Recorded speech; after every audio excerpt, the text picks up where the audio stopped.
Le titre de ma présentation, c'est finalement que se passe-t-il quand on met la biomédecine en politique? Et qu'est-ce que ça veut dire mettre en politique? Discuter des implications politiques de la biomédecine. Et le sous-titre, c'est est-ce que l'eugénisme libéral est arrivé avec la génétique? Point d'interrogation. Donc là, de nouveau, Florence en a déjà parlé en expliquant mais que cet eugénisme n'était plus l'eugénisme étatique, centré, qui visait à éradiquer une partie de la population. On en est de plus en plus à un eugénisme qui est un eugénisme plus libéral, libéralisé, où le consommateur de soins de santé a le choix d'utiliser tel ou tel traitement, a le choix d'avorter ou de ne pas avorter dans certains cas critiques, etc. Donc voilà, c'est une question qui va nous occuper pendant mon exposé, mais ce ne sera pas la seule. Donc, en plus de cela, et je mets un point d'interrogation parce que c'est vraiment une question ouverte qui mérite qu'on en débatte par la suite, je pense. Je parlerai des nouvelles préoccupations politiques du gouvernement de la vie. Donc, Florence a déjà parlé de Michel Foucault, de la nouvelle biopolitique. Et je parlerai de cette biopolitique-là, et puis j'essaierai de voir aussi, d'aborder des auteurs qui travaillent avec le concept de biopolitique, mais à la lumière des développements actuels dans le domaine des sciences de la vie, et en particulier dans le domaine de la génétique. Alors, je dirais un mot aussi sur le contexte évolutif de la santé publique à l'heure d'aujourd'hui, à l'heure de la biomédecine contemporaine, et je poserai une question et je tâcherai d'y apporter en tout cas quelques éléments de réponse. Finalement, si on pense à cette génomique et au fait qu'on en arrive à penser la vie de façon moléculaire, on assiste à une molécularisation de la vie, est-ce qu'on doit célébrer cela ou est-ce qu'on doit plutôt en avoir peur ? Alors, en guise d'introduction, donc Monsieur Bonivers l'a dit, dans notre centre de recherche, on s'attache à essayer de décoder ce qui se joue dans les interactions entre sciences, politique et société. Et derrière science, il y a science, technologie, industrie, évidemment. Et donc, forcément, ce sont toujours des rapports complexes qui se jouent, et on essaie de travailler à l'interface avec plusieurs acteurs qui ne parlent pas la même langue, qui viennent de mondes différents, qui ont des intérêts différents, qui ont des stratégies différentes et qui pourtant doivent arriver à des accords. Il y a un ensemble d'acteurs avec de provenances disciplinaires très différentes qui se réunissent par exemple dans des comités d'éthique, qui essayent de trancher sur des situations critiques complexes. Vous en avez entendu parler dans le cadre des cours. On parle beaucoup aussi de participation publique. C'est devenu très à la mode pour compléter les dispositifs de démocratie représentative. Eh bien, on considère de plus en plus qu'il est important d'intégrer des panels de citoyens, des panels de parties prenantes, dans des prises de décision, dans des réflexions collectives, autour de choix technologiques qui sont des choix de société. De plus en plus, dans des enjeux comme ceux liés à la génétique, il y a d'une part une complexification croissante des enjeux scientifiques, et les hommes et les femmes politiques ne sont pas tous formés pour comprendre avec finesse ce qui se joue derrière cette évolution-là. Ils ont besoin d'experts pour les conseiller, mais parfois les experts sont politisés, parfois les experts sont divisés, pourtant il faut continuer à prendre des décisions. Et c'est dans ce cadre-là qu'il faut essayer de travailler dans des arènes institutionnelles plus ou moins précaires, à la frontière entre sciences, politique et société. Alors, la mise en politique des nouvelles technologies, finalement, c'est quelque chose qui peut être relativement neuf, mais si on se replace dans le champ disciplinaire qui est le mien, on voit que la science, elle a toujours été une activité sociale et politique. C'est une activité certes très, très spécifique, très particulière, qui répond à une rigueur et à une méthode bien spécifique dont on peut rendre compte, mais c'est aussi dans une certaine manière une construction sociale qui a été partiellement protégée des influences extérieures, mais qui n'a jamais été totalement autonome. Ce mythe d'une science pure, désintéressée, dans une tour d'ivoire, non influencée par des acteurs industriels, par des acteurs politiques, au sortir de la Seconde Guerre mondiale, c'est un mythe. La science a toujours été influencée par l'extérieur, elle a toujours été aussi partiellement protégée pour mener des activités que l'on qualifie de scientifiques. Le politique, lui, il s'appuie depuis très longtemps sur la science et la technologie pour transformer la société. Et contrairement à ce qu'on entend avec des sociologues comme Ulrich Beck, qui est un sociologue allemand assez connu, dont la thèse est celle d'une société du risque, on serait entré dans une société du risque depuis les années 80, 70-80. Il a écrit son bouquin le plus fameux en 86, après la catastrophe de Tchernobyl, et il reconstruit une manière de penser la société autour du risque. D'autres auteurs disent que non, on n'est pas juste dans une société qui réfléchit aux risques inhérents à ses propres développements depuis les années 70-80, on a toujours fait cela et on peut en rendre compte historiquement. Je pense à Jean-Baptiste Fresso, ici que je cite. La société, elle façonne constamment le développement de la science et la technologie, le développement de nouveaux traitements. Ne serait-ce qu'en exerçant son pouvoir de demande, le consommateur de soins de santé peut demander ou ne pas demander ou refuser qu'on lui administre certains traitements. Si on sort du domaine médical et qu'on prend un objet comme un vélo, par exemple, eh bien, on se rend compte que le vélo, avant d'avoir la forme qu'il a eu aujourd'hui, cette forme et les artefacts qui touchent au vélo, comme le pneumatique par exemple, ça a fait l'objet de luttes, de conflits, de controverses entre différents groupes sociaux. Et avant qu'on ait un vélo avec un pneu, il y avait des tas de groupes, notamment des cyclistes, qui considéraient que c'était esthétiquement très laid d'abord, ça allait causer des problèmes de traction, il allait y avoir des nuisances de toutes sortes. Et donc le fait qu'un objet technique ait la forme qu'il a et le rôle qu'il a soit réapproprié d'une certaine manière dépend aussi d'intervention constante de la part de la société. Donc la science et la technologie, ce que je veux dire, c'est qu'elles ont un peu deux visages. D'une part, elles produisent des risques. Ben oui, on peut penser au nucléaire, on peut penser aux OGM, on peut penser à tous les enjeux éthiques liés à la génomique, par exemple. Elles produisent des risques, des dilemmes éthiques et moraux, mais elles apportent aussi des solutions à toute une série de problèmes caractéristiques de notre époque. Donc elles ont deux visages, et l'impact de ces deux visages sur le politique sont très très différents. On parle beaucoup dans le domaine de la médecine d'une médecine basée sur la preuve, evidence-based medicine, et dont le standard, je dirais le standard le plus classique, le plus connu, est le test clinique. Donc on base la médecine qui est basée sur la preuve et s'appuie très très fort sur les essais cliniques avant d'approuver un traitement ou un médicament, par exemple. Et sur base de ce paradigme de la médecine basée sur la preuve, c'est développé, je dirais, un imaginaire au niveau politique, au niveau des politiques publiques, les décideurs exigeant des décisions basées sur la preuve. Evidence-based policy, c'est un mot qu'on retrouve très régulièrement, et c'est dans un contexte d'incertitudes multiples, de controverses, j'en ai parlé, que de plus en plus, non seulement les décideurs le souhaitent, mais la société exige du politique qu'il montre que les décisions qu'il prend sont basées sur quelque chose de robuste, de certain. Or, on n'est parfois pas en mesure la science est parfois profondément divisée sur ce qui est certain ou ce qui ne l'est pas, ce qui est nuisible ou ce qui ne l'est pas. Alors que l'incertitude fait partie intégrante, je dirais, du processus scientifique, qui est basé sur la falsification, le débat, l'expérimentation, la reproduction des expériences, etc. C'est un peu un moteur de la progression de la connaissance scientifique. Quand on bascule dans le monde politique, cette incertitude, elle reste anormalisée. On considère qu'elle n'est pas normale, on essaie de la réduire. On veut des preuves, on veut de la sound evidence pour baser ses décisions.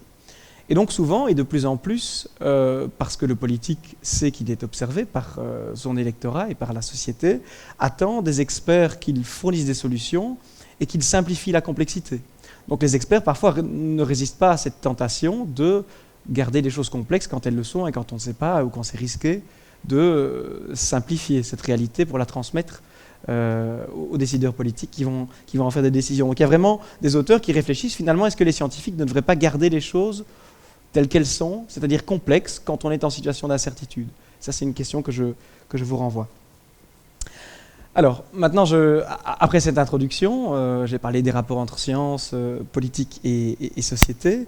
Je vais revenir un petit peu à cette naissance de la biopolitique. Donc, je reprends le titre du fameux ouvrage de Michel Foucault, qui explique qu'à partir du XVIIe ou du XVIIIe siècle, le pouvoir politique, il s'est progressivement détourné de décisions qui portaient sur la vie, sur la mort ou sur le contrôle de territoire, pour se concentrer sur de nouvelles préoccupations. Et notre existence biologique était au cœur de ces nouvelles préoccupations, de ce qu'on a appelé le gouvernement de la vie.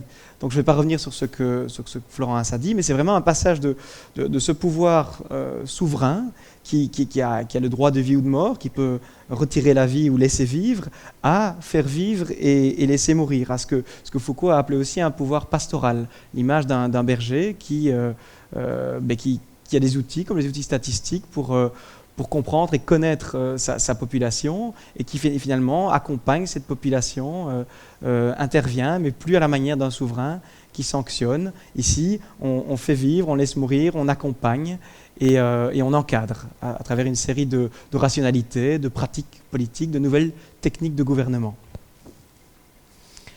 Alors, de la naissance de la biopolitique, on passe à des auteurs un peu plus récents, comme Nicholas Rose, qui est un disciple de Foucault, un des types de Foucault les plus connus, en tout cas dans la littérature que je lis moi, qui a contribué à faire connaître Foucault dans le monde anglophone en traduisant ses ouvrages, et puis qui, je dirais, a écrit un certain nombre de livres en se basant essentiellement sur Foucault et sur, je dirais, son héritage.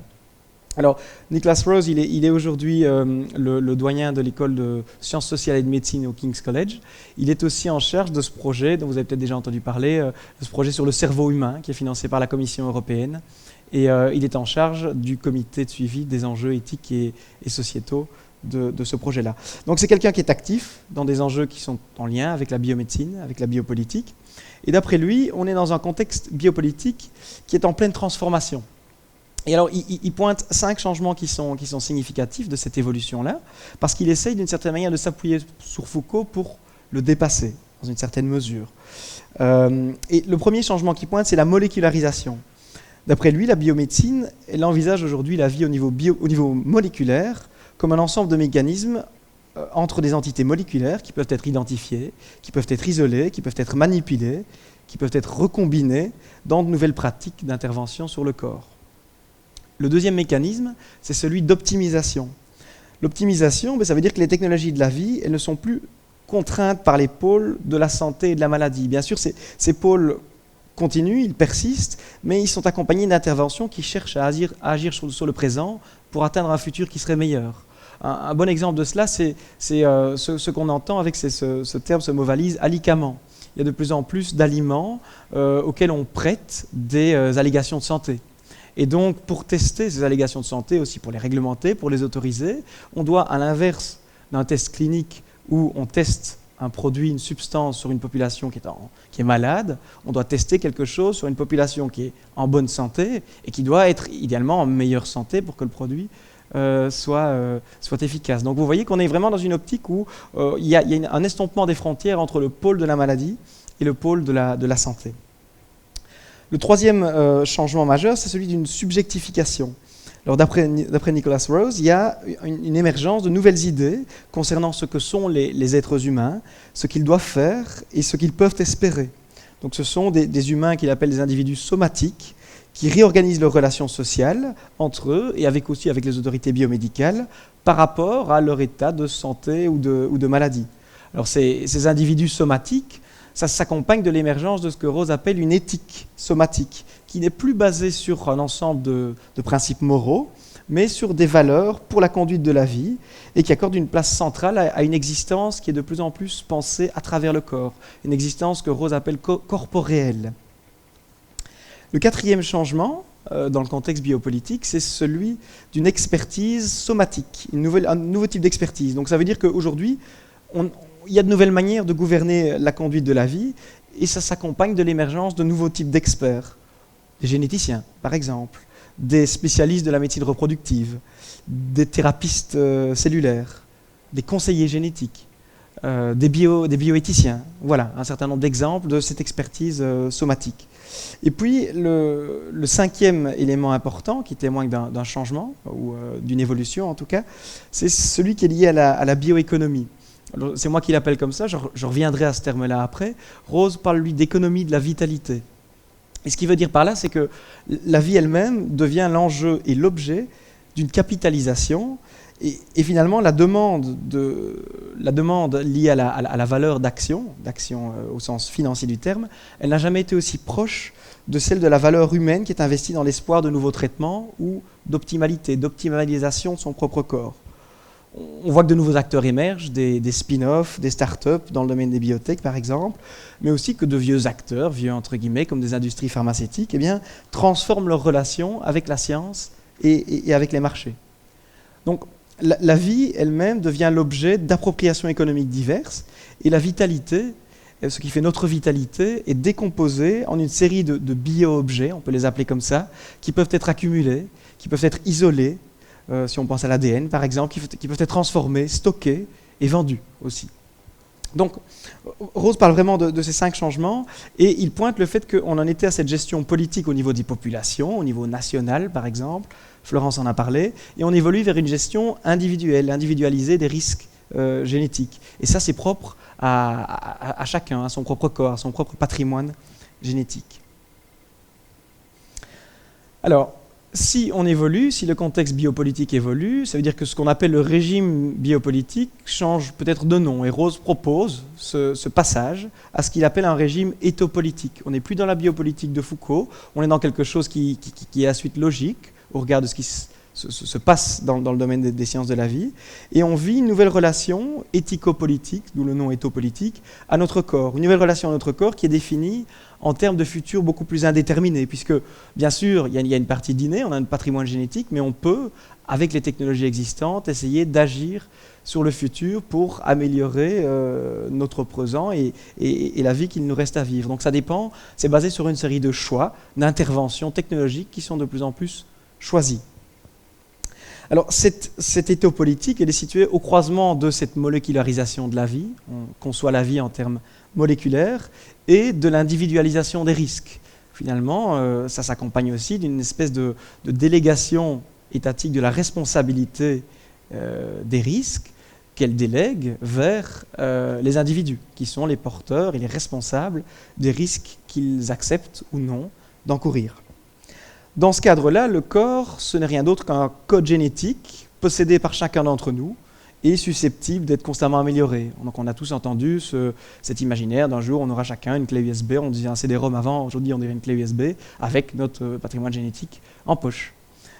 Donc ce processus d'évolution de la biopolitique, il est lié aussi à des changements dans la relation individu-État. Donc je ne vais pas revenir sur cette émergence d'un nouvel eugénisme libéral, parce qu'on l'a déjà expliqué, mais c'est aussi en cela que l'État, d'une certaine manière, est le garant de la mise en œuvre d'un certain nombre de dispositifs pour essayer de permettre à chacun, aux patients, aux personnes qui souhaitent subir des traitements ou subir un test ou ne pas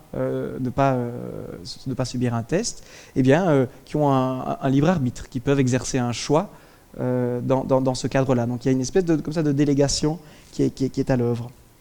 Alors, ce que j'ai envie de faire avec vous ici, c'est bien sûr de prendre acte de ce genre de conception de Niklas Rose, qui, je crois, est tout à fait dominante dans les sciences sociales actuelles. C'est un auteur qui est extrêmement fécond, sa théorie de la molécularisation de la vie est très puissante, très très bien écrite.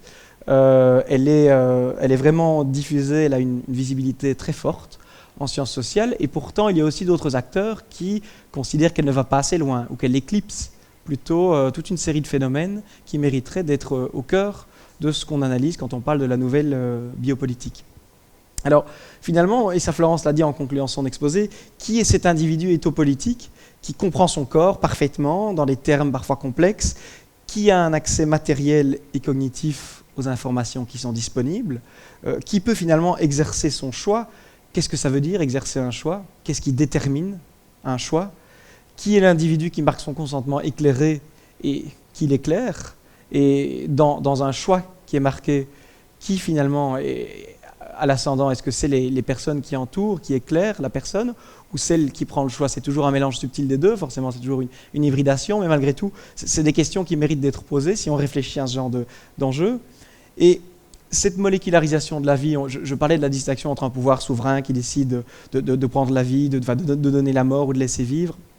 Et ici, on est passé à un pouvoir plus pastoral, qui est celui de faire vivre et de laisser mourir. Est-ce que c'est finalement un mouvement unidirectionnel? Est-ce qu'on assiste, dans nos sociétés contemporaines, à un effritement de ce pouvoir souverain, ce pouvoir étatique concentré, cet état fort? Donc c'est une question ouverte, et je vais essayer d'y apporter, en tout cas, quelques éléments de réflexion. Est-ce qu'il faut craindre ou est-ce qu'il faut célébrer cette molécularisation de la vie? Alors, si on lit Niklas Rose ou si on lit d'autres auteurs comme Paul Rabinov par exemple, eh bien, ils sont plutôt, en tout cas peut-être que j'interprète, ça c'est sujet à discussion, mais du côté de la célébration. Ils disent, ben non, c'est super parce que de nouvelles biosocialités émergent, des groupes sociaux commencent à travailler ensemble, à réorganiser leur action, à devenir plus activistes, Dans le domaine des myopathies en France, par exemple, il y a plusieurs auteurs qui ont montré comment des associations de patients, en lien avec le Téléthon que vous connaissez bien, ont réussi vraiment à faire avancer la connaissance scientifique en mobilisant leur propre expérience personnelle, leur connaissance expérientielle de leur maladie. Et vraiment en utilisant leur propre corps et leur propre vécu pour essayer de faire avancer la recherche scientifique qui était à la traîne. Donc là, vraiment, on voit comment, oui, avec l'avancement des technologies et comme la génétique, par exemple, on a des groupes comme des associations de patients qui ont de nouveaux enjeux, de nouveaux outils pour avoir prise sur leur propre destin, avoir prise sur le développement scientifique. Donc il y a parfois une citoyenneté biologique. Rose parle de cela, une citoyenneté biologique qui se réorganiserait non plus depuis le haut, mais depuis le bas, à travers le patrimoine génétique, à travers les différentes populations génétiques. Dans ce cadre-là, le corps il est conceptualisé en termes de traits génétiques. Donc le corps, c'est un ensemble de traits génétiques qu'on peut améliorer, qu'on peut optimaliser grâce à la technologie. Et c'est une question de choix, c'est aussi une question de moyens, souvent, mais Rose n'en dit pas grand-chose. Et le futur, dans ce cadre-là, c'est un futur qui est certes indéterminé, puisqu'on peut intervenir sur le futur, mais il reste endogène, ou dans le sens interne au corps. On pense son existence essentiellement à travers son propre corps. Alors, de l'autre côté, du côté qui est moins dans la célébration et plutôt dans la crainte ou dans le scepticisme par rapport à cette molécularisation de la vie, on peut dire que le corps, c'est aussi une entité précaire pour certains, une entité précaire au centre d'une économie globale qui est instable. Si vous pensez aux personnes très précarisées, qui a accès aux informations, qui a l'accès matériel aux nouveaux traitements, si vous pensez aux travailleurs immigrés, si vous pensez, parce que Rose ne situe pas sa théorie, mais elle est clairement orientée et pensée pour un certain nombre de pays qui sont les démocraties occidentales industrialisées.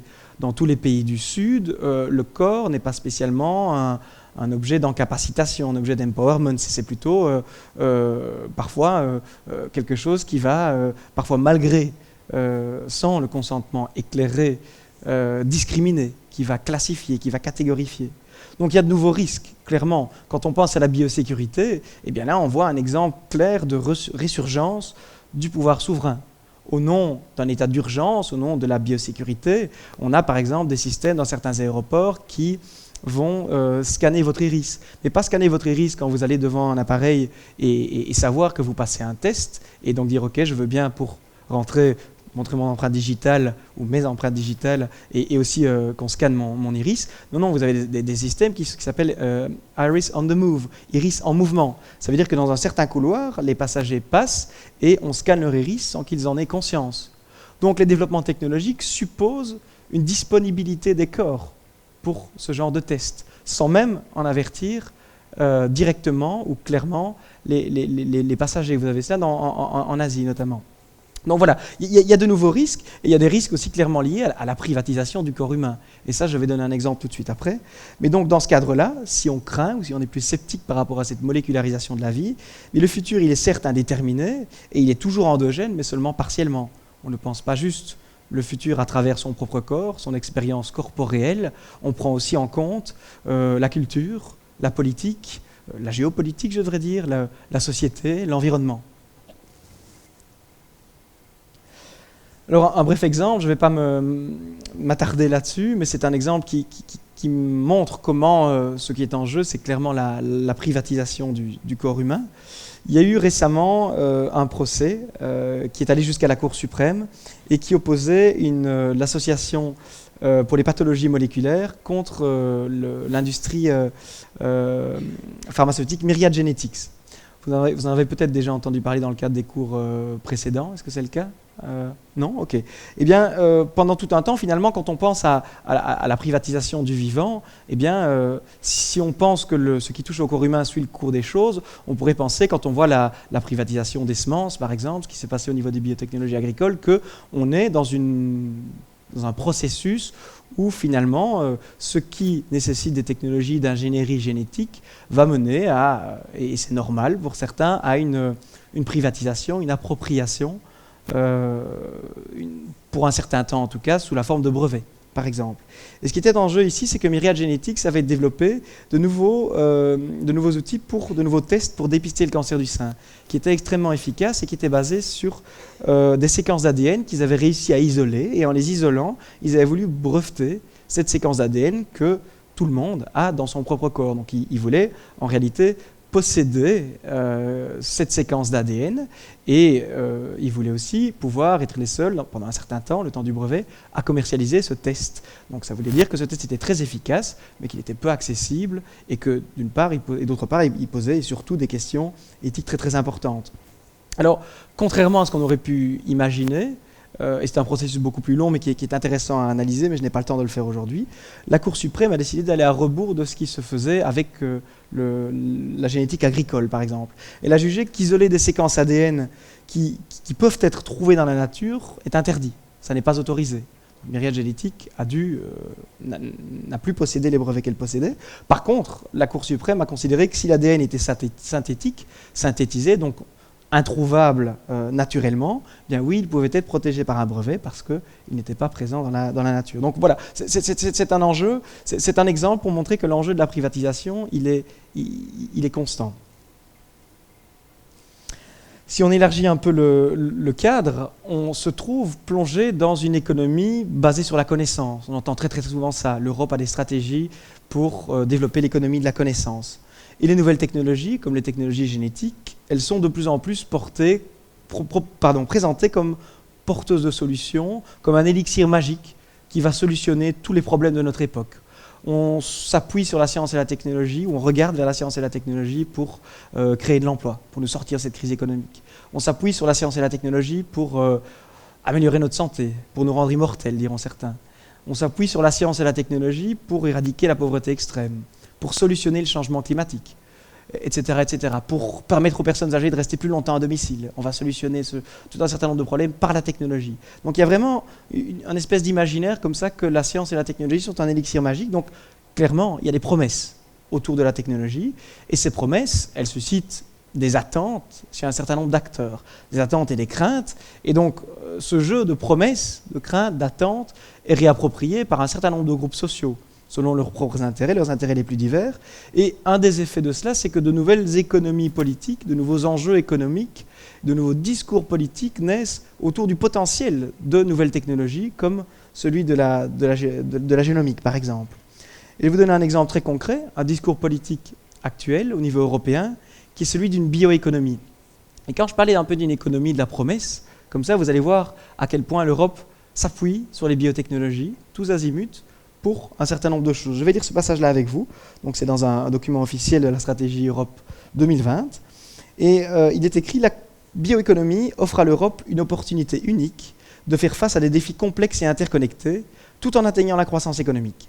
Elle peut aider l'Europe à faciliter la transition vers une société plus efficiente dans l'utilisation des ressources, qui s'appuie plus fortement sur les ressources biologiques pour satisfaire les besoins des consommateurs, les demandes de l'industrie et pour affronter le changement climatique. » Vous voyez le poids qui est sur les épaules de la bioéconomie. Donc c'est cette idée finalement que les technologies peuvent permettre d'extraire de la valeur économique, de la valeur sociale, de la nature et du vivant.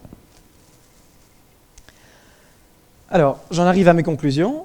Cet imaginaire, ces discours politiques liés à la bioéconomie, en fait, ce qu'il montre, c'est qu'on est dans un imaginaire d'abondance. On est juste un imaginaire d'abondance.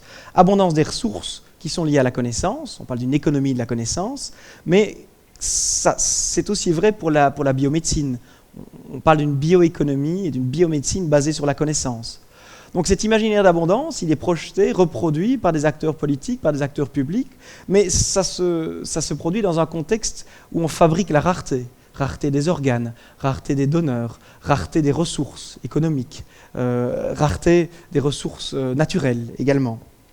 Et dans ce que j'ai voulu problématiser et discuter avec vous aujourd'hui, c'était vraiment essayer de mettre dos à dos, de ne pas simplement succomber à la tentation de trouver juste séduisant cette thèse de molécularisation de la vie. Certes, il y a bien sûr un empowerment, une incapacitation des individus grâce aux technologies génomiques, mais il faut opposer cela à ce nouveau capital, ce biocapital, cette biovaleur qui est liée à l'exploitation de la valeur des ressources biologiques, en ce compris de notre propre corps.